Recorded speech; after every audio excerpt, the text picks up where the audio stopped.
নমস্কাৰ নিউজৰ বাতৰিলৈ স্বাগতম জনাই ষ্টুডিঅ'ৰ মজিয়াত মই পল দাস চাহক আজিৰ বাতৰি যোৰহাটৰ মেলেঙাল গাঁৱত উলহ মালহেৰে উদযাপন কৰা হয় মেডাম মেফি নিউজৰ ৰিপৰ্ট ৰাজ্যৰ বিভিন্ন প্ৰান্তৰ লগতে যোৰহাট জিলাৰ অন্তৰ্গত পশ্চিম যোৰহাটৰ মেলেঙাল গাঁৱতো উলহ মালহেৰে উদযাপন কৰা হয় মেডাম মেফি মেলেঙাল গাঁও যুৱ সংঘৰ সজ্জনত আৰু টেলিগ্ৰাম বেজগাঁও বৰ আহোম গাঁও পূৰ্ণিমাটি চাহ বাগিচাৰ ৰাইজৰ সহযোগত ষষ্ঠদশ বৰ্ষৰ বাবে আয়োজিত মেডাম মেফি উপলক্ষে পুৱা মেলেঙিয়াল চেতিয়া প্ৰাথমিক বিদ্যালয় প্ৰাংগণত ৰাইজে সম্পূৰ্ণ ধৰ্মীয় ৰীতি নীতি পৰম্পৰা অক্ষুণ্ণ ৰাখি পূৰ্বপুৰুষসকলক স্মৰণ কৰি ধৰ্মীয় সামাজিক উৎসৱৰ জৰিয়তে পিতৃপুৰুষ তথা উপৰি পুৰুষৰ সৈতে যোগসূত্ৰ স্থাপন কৰাৰ লগতে দেশ আৰু দহৰ মংগলৰ তথা বিশেষ উপাসনাৰ জৰিয়তে সমৃদ্ধি কামনা কৰি ভাগৱত পাঠ আয়োজন কৰা হয়। ইফালে উক্ত অনুষ্ঠানতে গণশিল্পী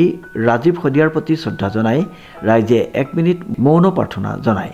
উল্লেখযোগ্য যে অসমৰ অন্যতম জনগোষ্ঠী টাই আহোমসকলে উপৰি পুৰুষক সোঁৱৰিবলৈ প্ৰত্যেক বছৰে এই পবিত্ৰ দিনটোতে উদযাপন কৰে এই পূজাভাগিৰ বৰ অসমৰ ভেটি নিৰ্মাণৰ বাবে সাতৰাজ মাৰি এক ৰাজ কৰা বৃহৎ জনগোষ্ঠীটোৱে পালন কৰা এই মেডাম মেফিৰ জৰিয়তে বিশ্ব শান্তি কামনা কৰা হয়। পূৰ্বপুৰুষক পূজা কৰি সকলোৰে মংগল বিচাৰে এই পবিত্ৰ দিনটোত। টাই ভাষাৰ মেডাম মেফিৰ অৰ্থ হ'ল মে মানে তৰ্পণ, দাম মানে মৃতক, ফি মানে মৃতকৰ দেও। উল্লেখযোগ্য যে সম্পূৰ্ণ আহোম জনগোষ্ঠীৰ ধৰ্মীয় ৰীতি নীতিৰে এই দিনটো পালন কৰা হয়। অনুষ্ঠানত সমাজকৰ্মী ভৱেন তামুলী, দীপক গগৈ, বিকুল চেতিয়াৰ লগতে কেইবাগৰাকীও বিশিষ্ট ব্যক্তি তথা ৰাইজ উপস্থিত আছিল। উল্লেখযোগ্য যে মেডাম মেফি উপলক্ষে এক প্ৰীতি ভোজ ভাতৰো আয়োজন কৰা হয়। আমাৰ পশ্চিম যোৰহাট মেলেঙাল আহোম গাঁৱত আমাৰ মেডাম মেফি ভাগ অনুষ্ঠান আজি 16 বছৰত ভৰি দিছে। এই 16 বছৰে আমি গোটেই আমাৰ ভৱেন তামুলী দাই কোৱাৰ দৰে আমাৰ প্ৰত্যেকখন গাঁৱে বৰা আহোম গাঁও, মেলেঙাল গাঁও, পূৰ্ণিমাটি বাগান, বেজগাঁও আটাইকেইখন গাঁও সহযোগত আমি মেডাম মেফি অনুষ্ঠান ভাগ পতা হয়। আৰু এই মেডাম মেফিয়ে উপৰি পুৰুষসকলক আমি সেৱাৰ শ্ৰদ্ধাৰ ভক্তি কৰোঁ, যাতে উপৰি পুৰুষসকলক আমি এই দিনটোতে 31 জানুৱাৰী দিনতে আমি তেওঁলোকৰ পৰা আশীৰ্বাদ লৈ যাতে দেশৰ মংগল হওক, অপ্ৰীতিক পৰিস্থিতি বেয়া যিখিনি গুণা থাকে সেইখিনি যাতে আঁতৰ হৈ গুচি যাওক, এই পবিত্ৰ মেডাম মেফিৰ দিনা আমি সেৱা জনাই উপৰি পুৰুষসকলৰ পৰা আমি আশীৰ্বাদ বিচাৰোঁ। আৰু এই আমাৰ বিশ্বাস এই আশীৰ্বাদে যাতে আমাক জাতিটোক এটা শক্তিশালী ৰূপত লৈ যায়, সেইকাৰণে আমি এই পবিত্ৰ মেডাম মেফিৰ দিনা এই ভাগ অনুষ্ঠান কৰা হয়। আৰু এইদৰে আমি 16 বছৰে এনেকৈ আমি নিয়ম নীতিয়ে দেওঘৰত পূজা পাতল কৰি এইদৰে আমি কৰি গৈ আছোঁ।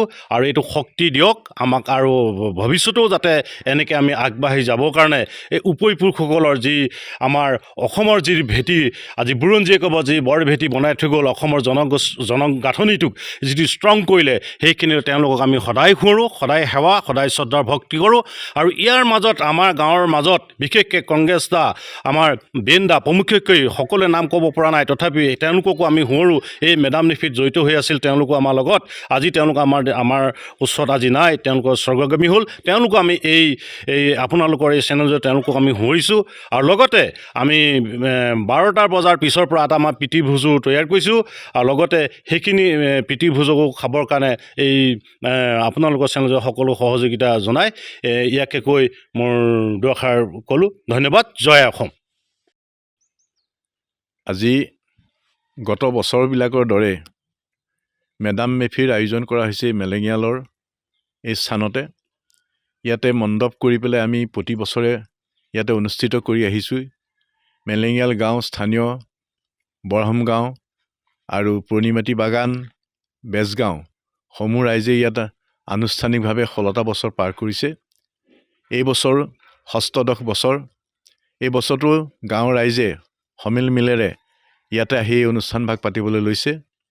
মেডাম মেফি হ'ল আত্মাসকল স্বৰ্গত বাস কৰে বুলি বিশ্বাস আছে, মৃত আত্মাৰ সদ্গতিৰ কাৰণে। আৰু মৃত আত্মাৰ পৰা আশীৰ্বাদ বিচৰাৰ উদ্দেশ্যে ইয়াত চাকি বন্তি জ্বলোৱা হয়, ভাগৱত পাঠ কৰা হয়, পূজা হয়, বিভিন্ন ধৰণৰ কাৰ্যসূচী হাতত লোৱা হৈছে।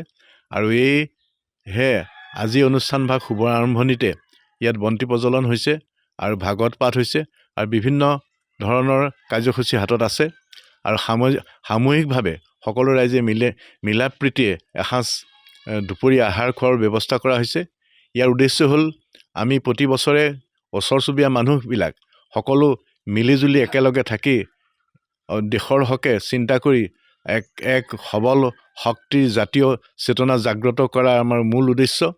মেডাম মেফিয়ে আমাক আনি দিছে ওচৰ চুবুৰীয়া কেইবাখনো গাঁৱৰ সমন্বয়ৰ সেতু বান্ধি দিছে আৰু এই সমন্বয়ৰ সেতুত আমি আজি 16টা বছৰে ইয়াত অনুষ্ঠিত কৰিছে। ইয়াত আগভাগ লৈছে ইয়াৰে স্থানীয় যুৱক, এই গাঁৱৰে যুৱ সংঘৰ সভাপতি দীপক গগৈ প্ৰমুখ্যে, বিপুল চেতিয়া প্ৰমুখ্যে কেইবাজনো ব্যক্তিয়ে এই অনুষ্ঠান ভাগৰ আঁত ধৰিছে আৰু ইয়াতে প্ৰতি বছৰে আশীৰ্বাদ বিচাৰি এই অনুষ্ঠান ভাগ পাতি আহিছে। আমি আশা ৰাখিছোঁ এই মেডাম মেফিয়ে যাতে সমন্বয়ৰ সৃষ্টি কৰে, জাতীয় চেতনা সৃষ্টি কৰে আৰু যিবিলাক অসীয়া অপ্ৰীতিকৰ যিবোৰ সামাজিকভাৱে সমাজ বিৰোধী কামত লিপ্ত থাকে সেইখিনি ধ্বংস হোৱাৰ আমি আহ্বান জনাইছোঁ, যাতে শান্তি সম্প্ৰীতিৰে দেশৰ প্ৰতিজন নাগৰিকে এক আনন্দময় পৰিৱেশ জাগ্ৰত হয়, তাৰ কাৰণে আমি পৰমেশ্বৰৰ ওচৰত প্ৰাৰ্থনা জনাইছোঁ আৰু মৃতকৰ আত্মাৰ সদ্গতিৰ লগতে তাৰ পৰা আমি আশীৰ্বাদ বিচাৰিছোঁ। ধন্যবাদ। যোৰহাটৰ পৰা প্ৰশান্ত গায়নৰ ৰিপৰ্ট, নিউজ নাও।